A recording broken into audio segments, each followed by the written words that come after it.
All righty, welcome everyone. Today I'm speaking to a good friend that I've known for a very long time, Carthey Van Dyke. She's currently the Vice President of Customer Success for Gryphon.ai. And Carthey, it's been a while. How's everything going? It's good. It's good. I can't believe it's November. That is crazy. It is crazy indeed how time flies when you're having fun. So Carthey, you and I know each other now for about 10 years. We first met working together for the same company up in Spokane, Washington. Yes. Right? Yes, which is your hometown originally, correct? And we've gotten to know each other really well over the last 10 years. And, you know, you had an amazing career. I've seen you grow and develop your skills as a leader and really excelled from a leadership standpoint and bringing the best out of your team. So I was really excited to talk to you today and just dig deeper into your personal journey and understand, you know, where you are now and how you got there from where you were, and get a better sense of, you know, what are some of the life experiences and training that you experienced that sort of helped you develop those skills. So that's kind of like a brief summary of you and what I know about you. Is there any blanks you want to fill in? Is there anything else that's interesting, I think, for people to know about you? I think one of the things is that I took a really non-traditional path to get where I'm at, right? So I took a non-traditional path to tech.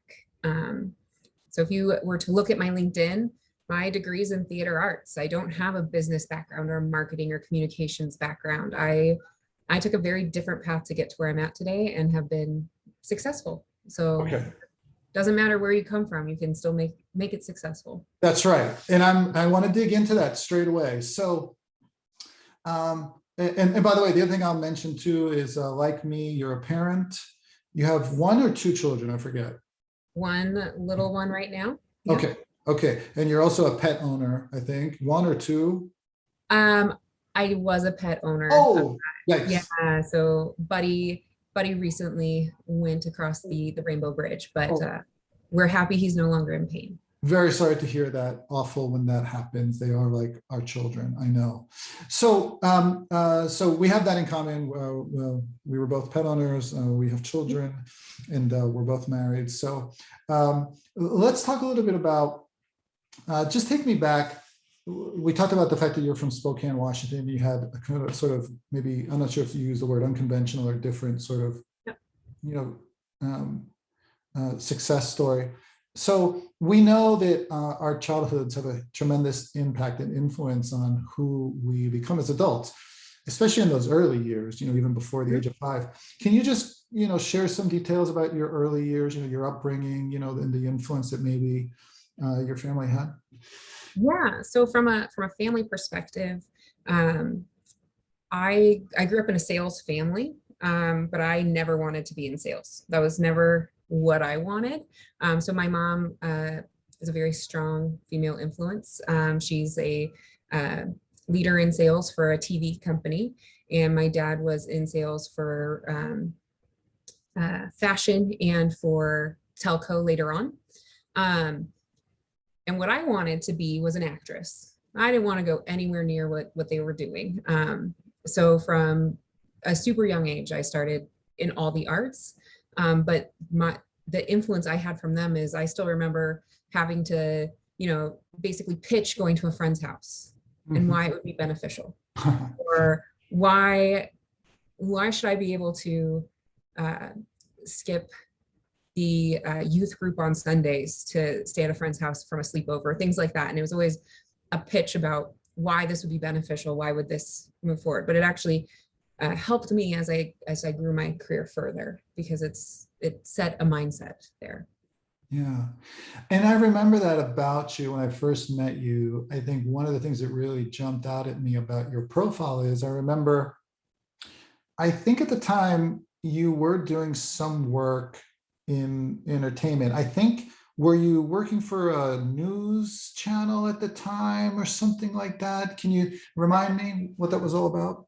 So at the time I was working for a news station and 7 radio stations. So I was working in promotions and behind the scenes pieces. So I think I sold you on the fact that I could talk to anybody because you were really you helped me get into the tech industry, which I will always be grateful for, Antoine. But I was the person that was behind the weatherman, on Friday mornings or whatever mornings doing the stupid stunts and paid for it. So that's what I was doing. I'm just gonna digress here for a second. When you said weatherman and doing silly stunts, I can't help but think of The Legend of Ron Burgundy. And what is it about the weatherman and a news crew that, for whatever reason, seems to be the practical joker or the person that is doing more than just the news? Is that a thing, or is that just in the movie? No, I would not want to lump all of the weather people together, but I would say that in a lot of stations, they are the breath of fresh air, right? Yeah. So it's not like hard-hitting news. You get like a little bit of joy and fresh fun in the weather. Okay. So you might the dancing smiley faces and all that fun stuff. Okay. So again, I'm just going to go down this path for a second because I'm just curious and I think it's hilarious. So Legend of Ron Burgundy, again, is definitely one of my favorite movies. And I enjoyed sharing it with my older son recently. And he thought it was equally funny. Mind you, he's 13 and I'm 50. But in any case, it's a comedy, obviously. Mm-hmm. But I'm wondering, there's probably certain elements of the movie that actually relate to real life in some sense. I mean, I'm just curious, were there any parallels as far as like in the movie and in real life? Like you have your anchor, and then you have your sports guy or girl, and then you have your weather person.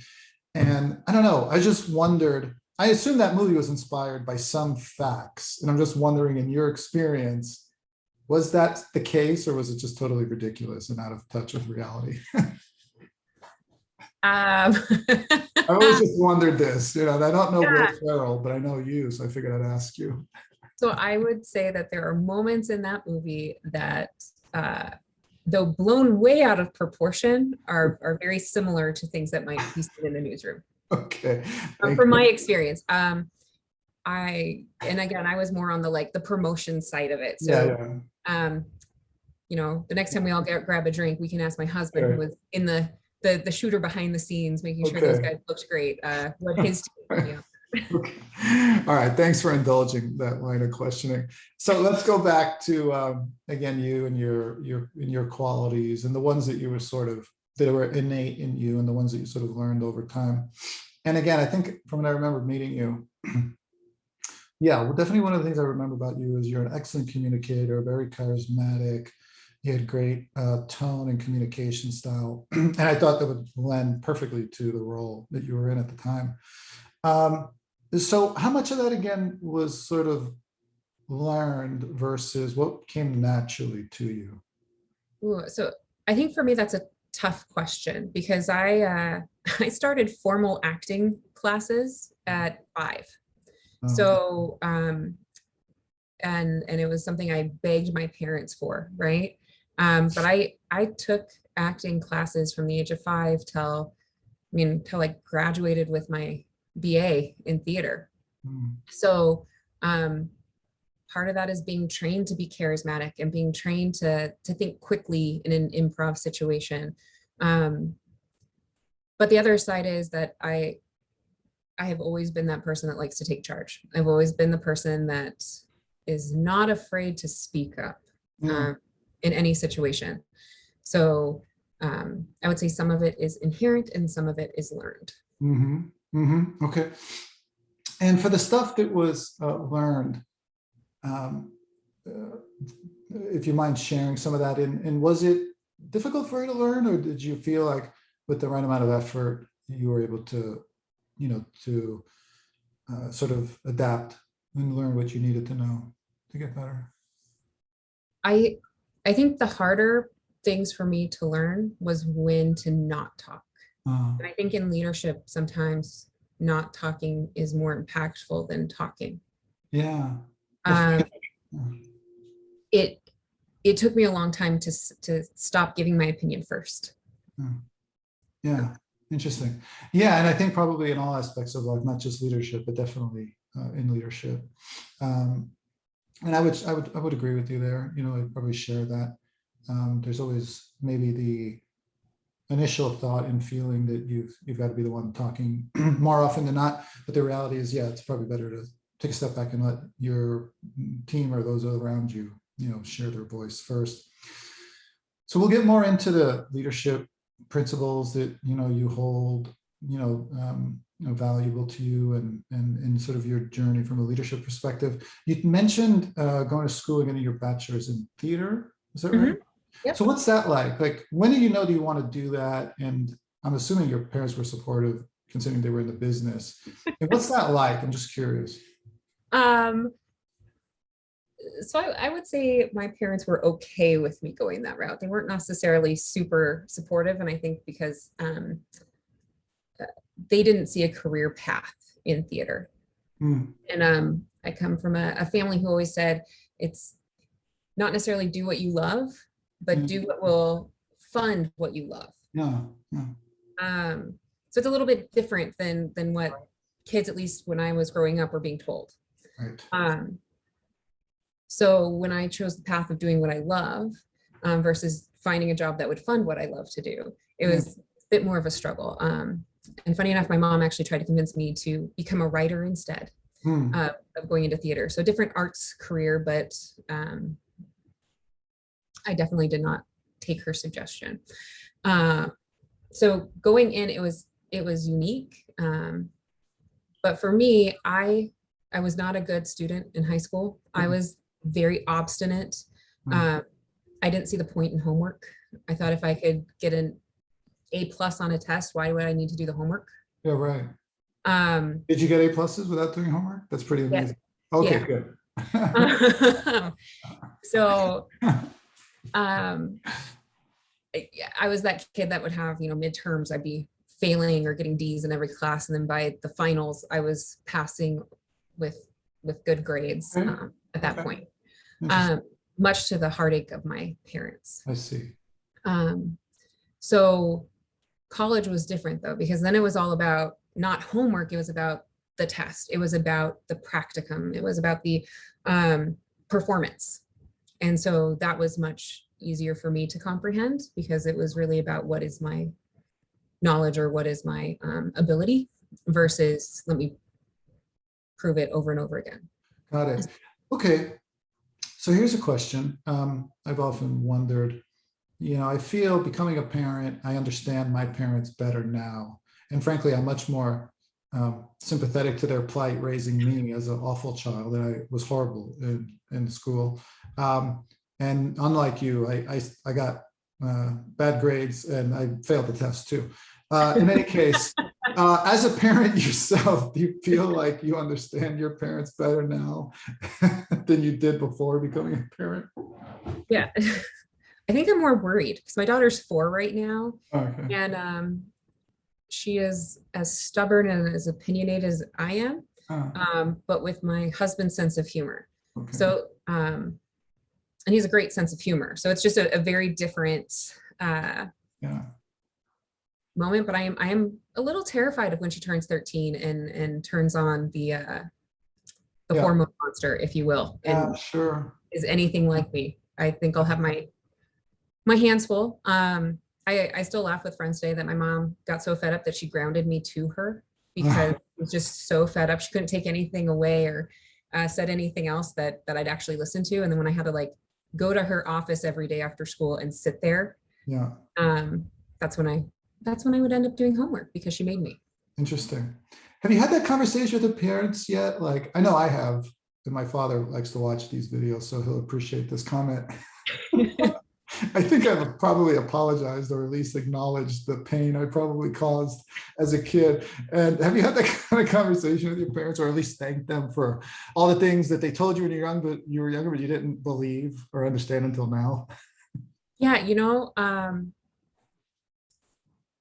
there are a lot of times when I have reached out to my mom or my dad and been like, I am so sorry. Um, how did you handle this? Because, oh my goodness. And my mom's actually laughed a few times at this type of tantrums my daughter will throw right now. And she's like, well, at least you don't need a helmet. We almost got a helmet for you. You know, things like that, where it's just like, oh goodness. That's great. That's great. I'm sure for the next 20 years, I'll be calling her, telling her, you were right, I was wrong. Yeah. How do you do this? Great. So you talk about growing up wanting to be in show business, and you got your bachelor's in theater. Mhm. When did you realize that you wanted to change, sort of your path, and then subsequently leadership? Yeah. So I got my BA in theater, and then I ended up not really knowing what I wanted to do, and starting to work on a master's, and taking a 180 with my master's. So I started a master's in sport, recreation sport leadership management, because I had also been part of the camping industry for a long time. So when I turned 18, I would spend all my summers at a overnight camp as a counselor, then a unit leader, then a director. So I'd always been interested in leadership in some way, shape, or form. Even my bachelor's was an emphasis in directing. I just like to be in charge. What can I say? But I recognized that I was needed at home. So my sister actually wrote me a letter when I was doing my practical for my master's, and asked me to come home. So she's 10 years younger than me. She was 14 going into high school. And she wrote me a letter saying she didn't know really who I was, even though I was her hero, and asked if I would come home to help her navigate high school. So I was trying to figure out what I was going to do next in life, because I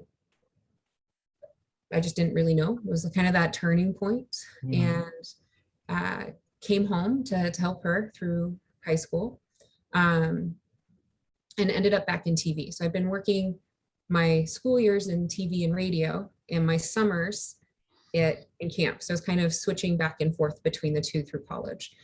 And so I ended up going back to the TV radio world. And then I found out how much people really make in that world. That was a shocker. So that was, 13-ish years ago, 14 years ago. And without any kind of a commission on top of what I was doing, I was going to make $24,000 a year. Oh, wow.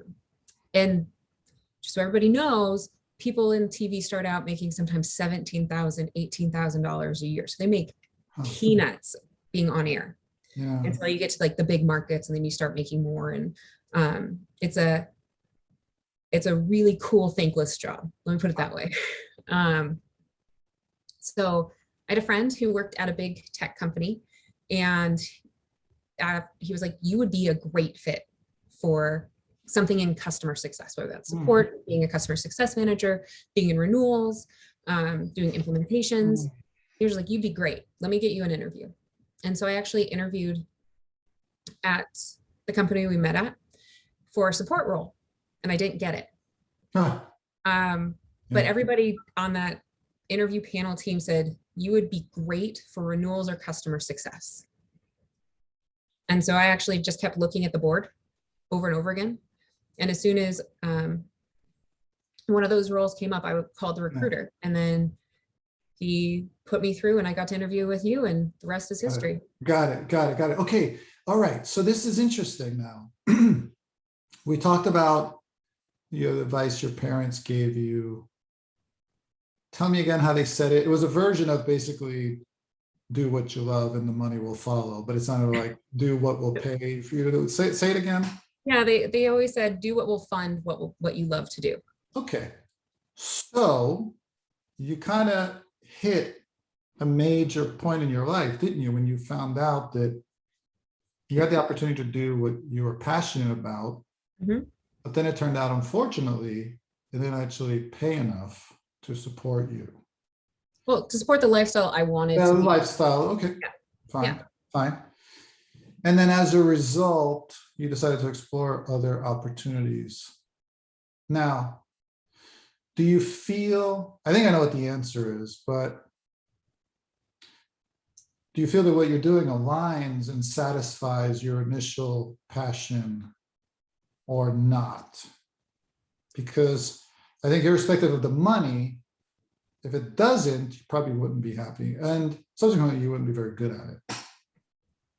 Yes. So I think I am very fortunate that I landed and grew into more the customer success manager role, Yeah. because I feel like what I loved about theater was connecting Yeah. and connecting with people through their journeys in life.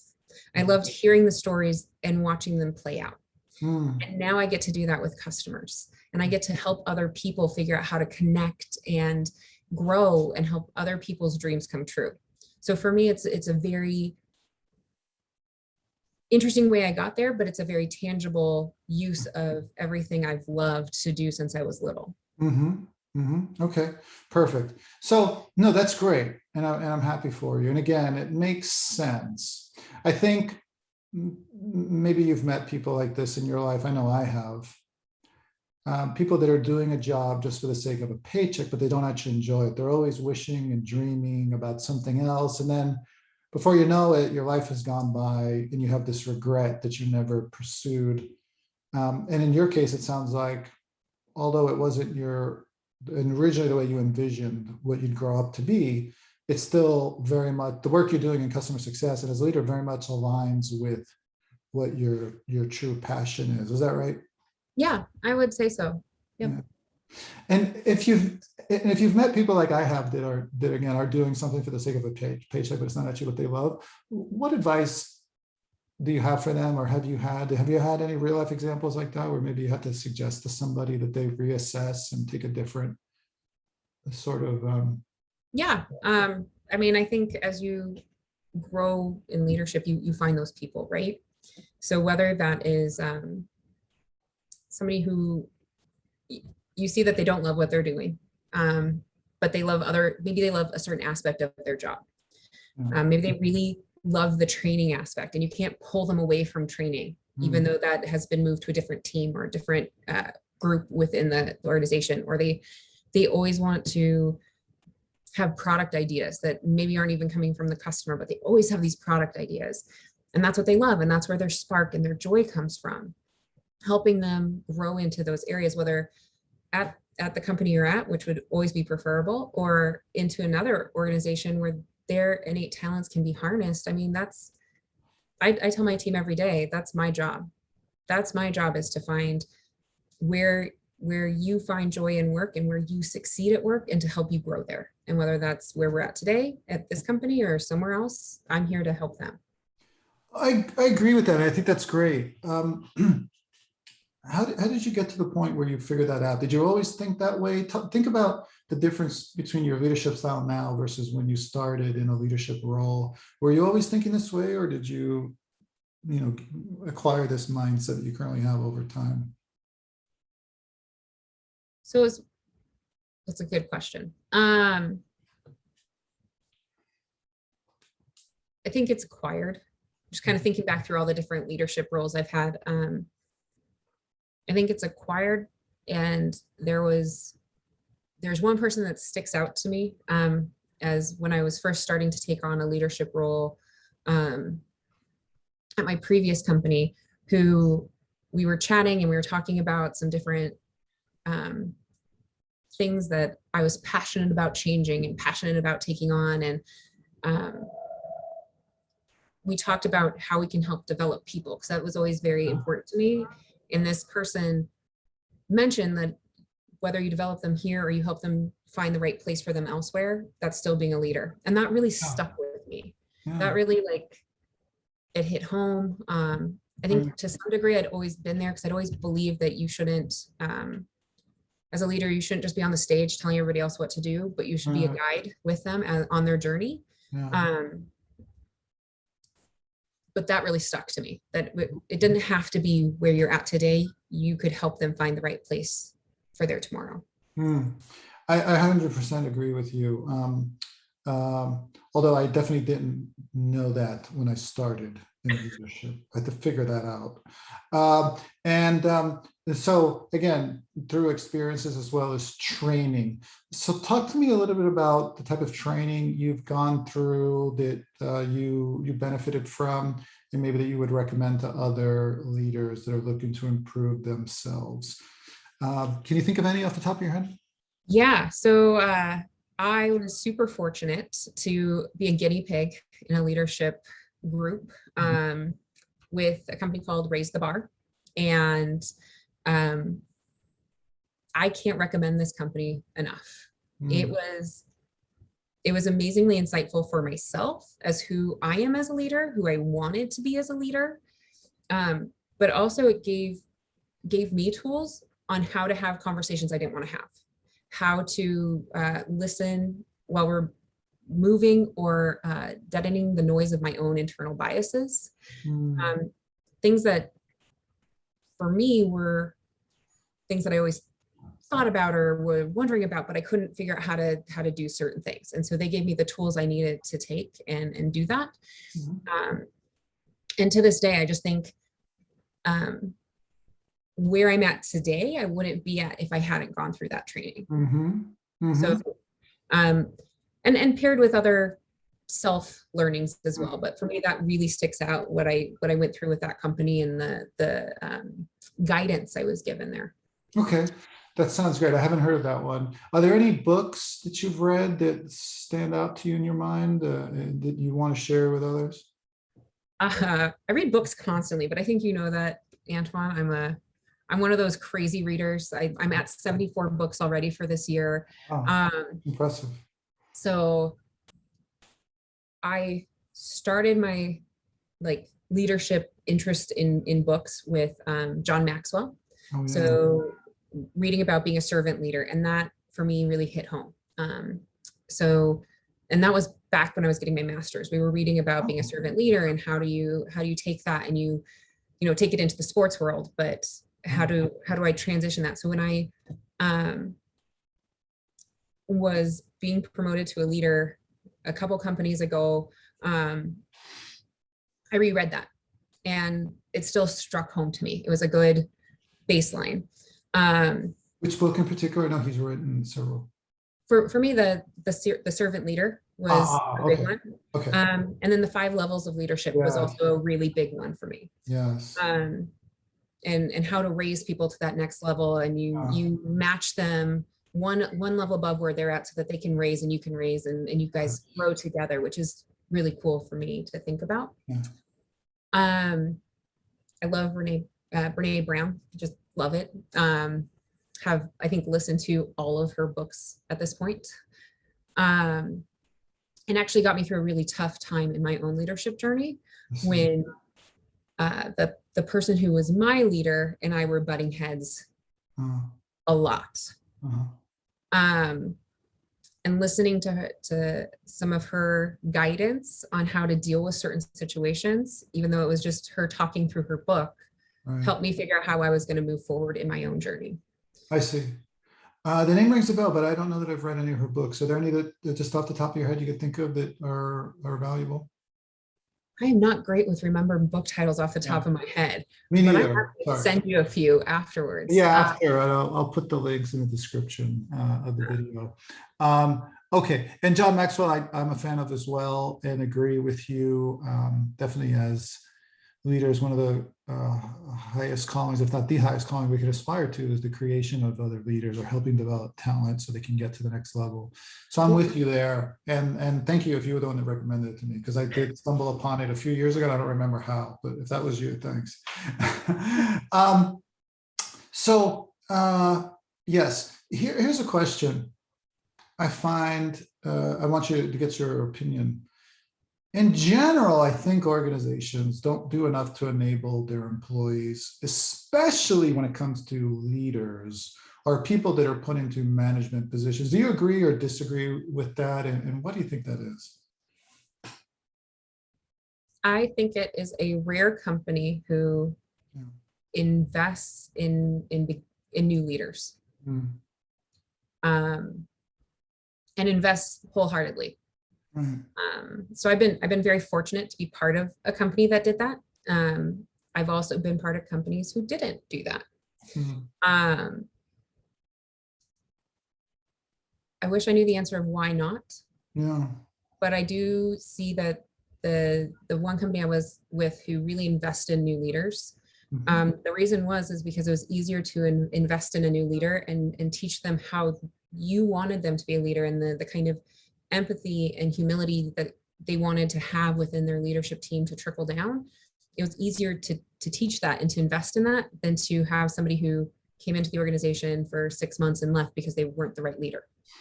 Got it. Um, I also think it just creates a great culture, right? Because culture really, Mhm. for me anyway, stems from the leadership team on down, and the leaders hire and they grow teams to fit a certain kind of culture. Um, and so if you're not teaching and training your leadership team from the C-level down what kind of culture you want, then you're not going to have that culture, and you're not going to bring uh, those small moments of joy in every work day that keep people coming back to work every day. Right. Right. I'm with you. That rings a bell. Maybe you're familiar with the author Patrick Lencioni, Five Dysfunctions of a Team. I think he spoke specifically to what you just said. It's the executive team's responsibility to create a culture and environment of alignment and organizational health that trickles down to everyone within the organization. So wholeheartedly agree with you there. So you talked about some of the values a few minutes ago. Can you just explain that a little bit more for everybody? Like, again, maybe not even necessarily as a leader, but just as a human being first. What are some of the values that you hold near and dear to your heart?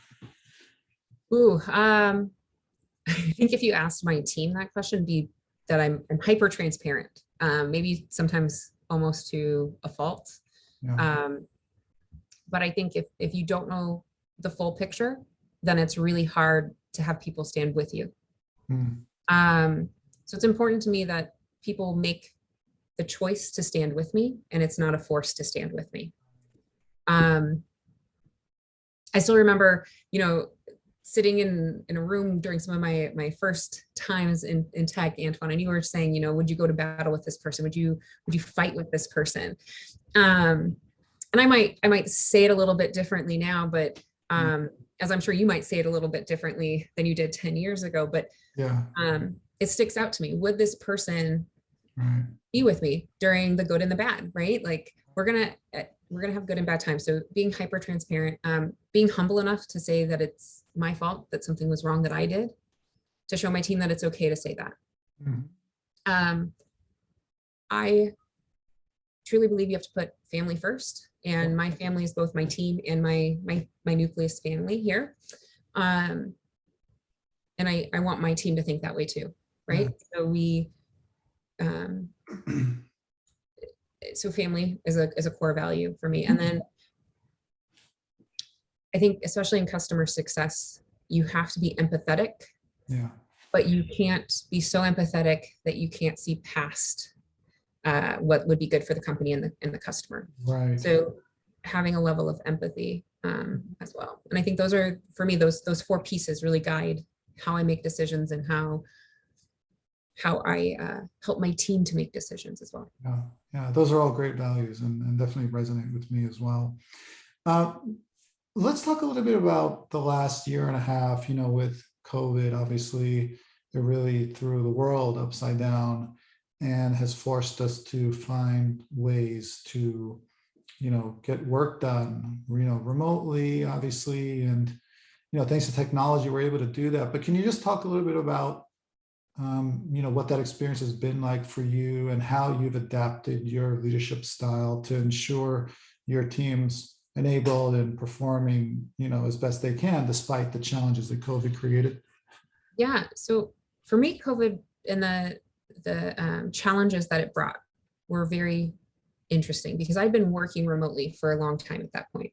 And I had started working remotely, like 8 or 9 years ago, and had been off and on remote since then, but had been almost full-time remote for 4 years at that point.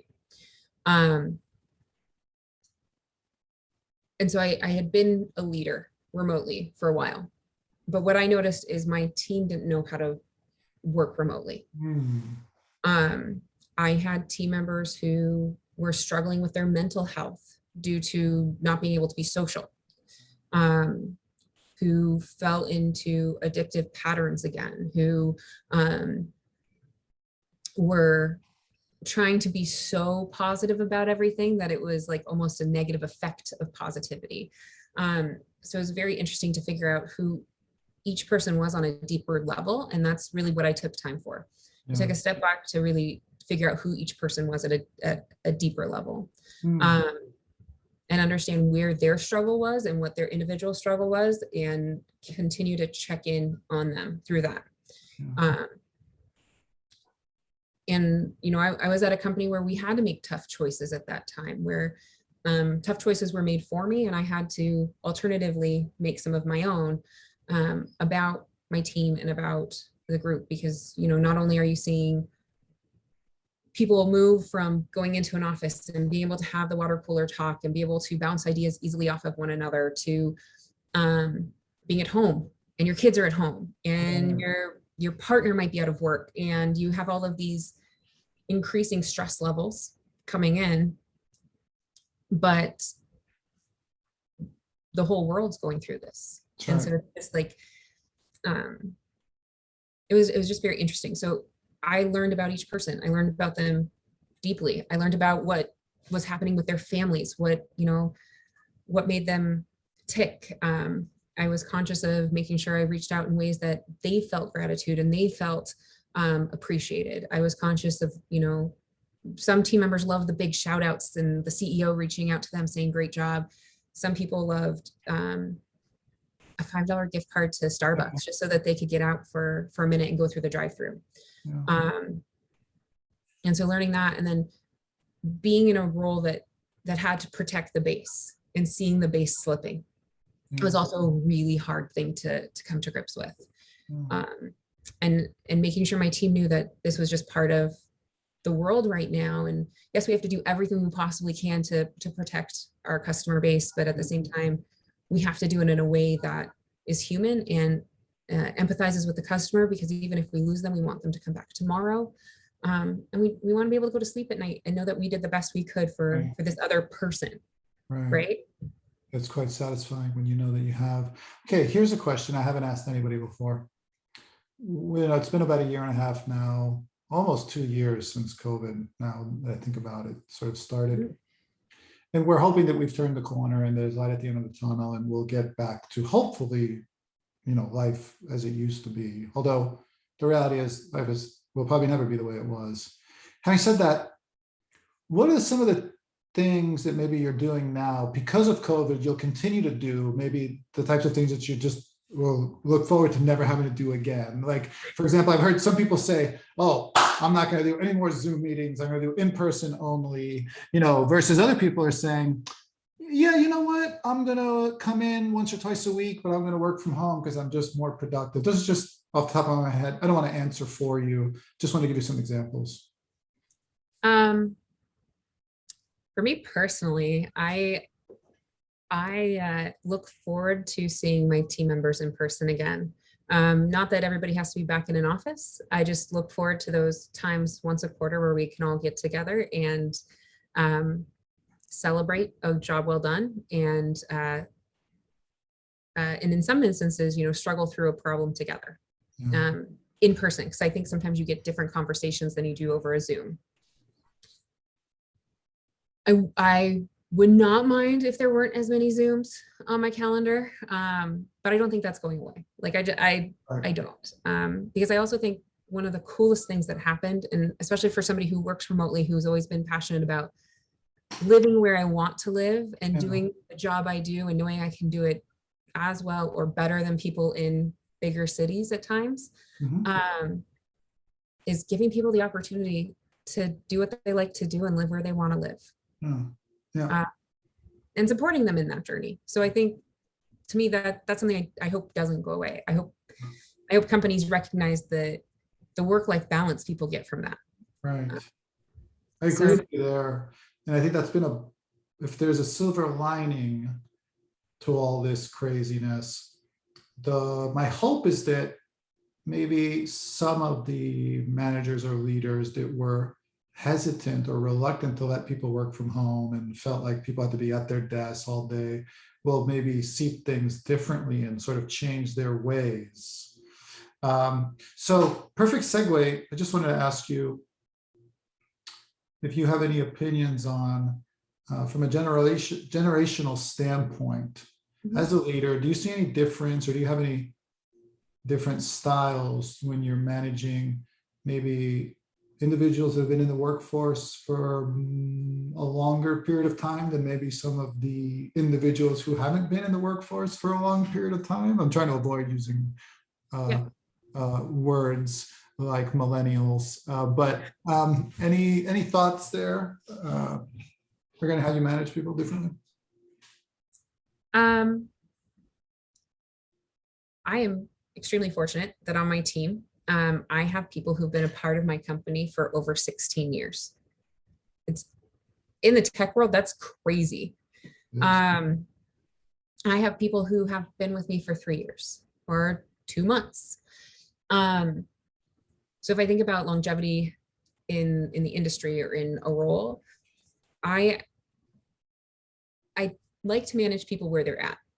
So, and celebrate their inherent knowledge in something and then push them to grow.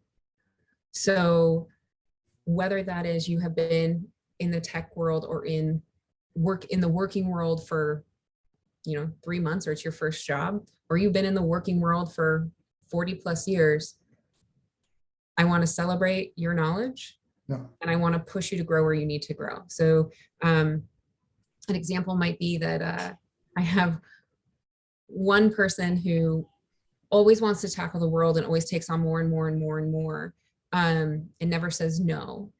It's been in the working world for a very long time. And my challenge to that person is work-life balance. I have somebody who's brand new to the work world and has, just from a corporate work world, I should say, new to the corporate work world. And, my challenge is to identify where that person can push themselves to be a little bit more authentic in some ways. So for each person, to me, it's just where does that person need to be pushed and where can I celebrate that person? It doesn't matter if you've been, if you're a boomer, a millennial, millennials are now 40, so we can't even say that. Yes, millennials are now 40, Antoine. Okay. It's the Zennials. I don't even keep up with it. So, but those people who are 22 just joining the workforce versus just ending their careers in the workforce. How do I help each person continue to grow into their next phase? Indeed. Perfect. Okay. Last question, because I know we're almost running out of time. I want to be respectful of your calendar. Any sage advice, for new or current leaders that are looking to improve their game? Any words of wisdom that you want to share with others that are going to watch this video so they can learn? I don't feel like I'm a sage, so that's a hard one. I think if you don't feel like it's right, listen to yourself. I like that. That's the best thing you can do, is just listen to what you think is right, what you think is wrong, and fight for what's right, and do it kindly. Perfect. Love that. It's very succinct and wonderful. Carthey, thank you so much for taking the time to chat with me. It's always a pleasure. I've known you for about 10 years, but I've learned a lot of new things about you that I didn't know. You've been tremendously successful, and I'm excited to see what happens in the next 10 years. My guess is chief something officer at some point, perhaps. I don't know, but I know if you set your mind to it, you'll probably make it happen. So let's continue the conversation. Let's keep in touch, and we'll talk again soon. Sounds good. Always a pleasure, Antoine. Thanks, Carthey. Bye-bye.